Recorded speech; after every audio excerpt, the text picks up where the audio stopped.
భారత రాజ్యాంగ నిర్మాణ డాక్టర్ బిఆర్ అంబేద్కర్ అందరికీ సమాన విద్య, ఆరోగ్యం, ఉపాధి, రక్షణ, నివాసం, భావ ప్రకటనకు సమన్యాయం రాజ్యాంగంలో పొందుపరిచిన మహనీయుడని మాజీ కేంద్ర మంత్రి ఎంఎం పల్లెం రాజు పేర్కొన్నారు. కాకినాడలోని జిల్లా కాంగ్రెస్ పార్టీ కార్యాలయంలో పార్టీ నగర అధ్యక్షులు చెక్కల నూకరాజు ఆధ్వర్యంలో భారత రాజ్యాంగ నిర్మాణ డాక్టర్ బిఆర్ అంబేద్కర్ 68వ వర్ధంతి కార్యక్రమం జరిగింది.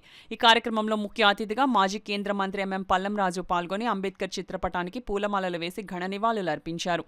ఈ సందర్భంగా మాజీ మంత్రి పల్లెం రాజు, పార్టీ నగర అధ్యక్షులు చెక్కల నూకరాజు, ఏఐసిసి సభ్యులు మల్లిపూడి శ్రీరామచంద్రమూర్తిలు మాట్లాడుతూ సమాజ నిర్మాణంలో బాబాసాహెబ్ను ప్రపంచ దేశాలు ఐక్యరాజ్య సమితి సింబల్ ఆఫ్ నాలెడ్జ్ గా గుర్తించారని అన్నారు. ఈ కార్యక్రమంలో పిసిసి కార్యదర్శి పోలిశెట్టి శ్రీను, నాయకులు దవలూరి ధనకోటి, పిల్లి చిన్న, కృష్ణ, రమణ తదితరులు పాల్గొన్నారు. ఎక్కడైతే కాంగ్రెస్ ప్రభుత్వాలు ఉన్నాయో కర్ణాటకలోని, తెలంగాణలోని, తర్వాత హిమాచల్ ప్రదేశ్లోని కూడా ఈ లెక్కింపు జరుగుతూ వస్తుంది. కాంగ్రెస్ పార్టీ ఉద్దేశం ఏమిటంటే మరి సమాజంలో సమానత్వం, తర్వాత వెనుకబడిన జాతులకి మరి వాళ్ళకి బెనిఫిట్స్ అందించడం అనేది కాంగ్రెస్ పార్టీ మరి కట్టుబడి ఉంది. ఈవేళ మరొక అంశం కూడా మన ముందుకు వచ్చింది. ఎస్సీ వర్గీకరణ అనేది కూడా మరి అంశం ముందుకు వచ్చింది. ఎందుకంటే ఎస్సీస్లో రకరకాల జాతులు ఎస్సీస్లో ఉన్నారు. వాళ్ళకు కూడా న్యాయం చేయడానికి మరి మనం భారతదేశంగా, భారత ప్రభుత్వంగా ప్రయత్నాలు చేయాలి. ఆ అంశం కూడా ముందుకు వచ్చింది.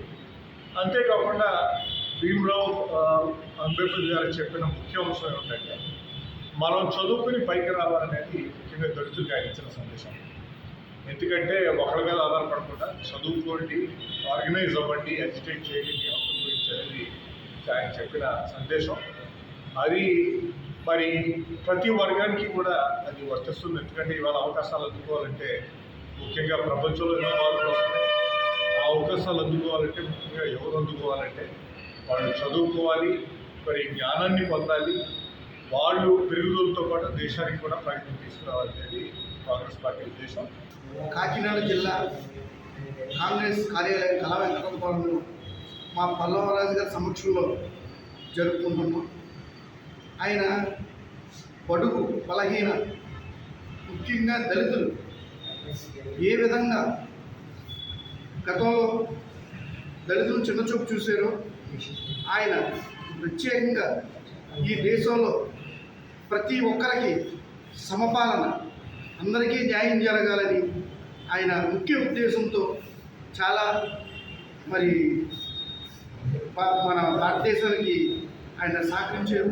అలాగే ఆయన రాసిన రాజ్యాంగంలో ప్రతి ఒక్కరూ సమపాలన ఉంటూ మరి ప్రతి ఒక్కరూ చదువుకోవాలి, విద్యతోటే మనం ఏదైనా సాధించగలం అనే ప్రణాళిక తీసుకొచ్చింది డాక్టర్ బాబాసాహెబ్ అంబేద్కర్ గారు.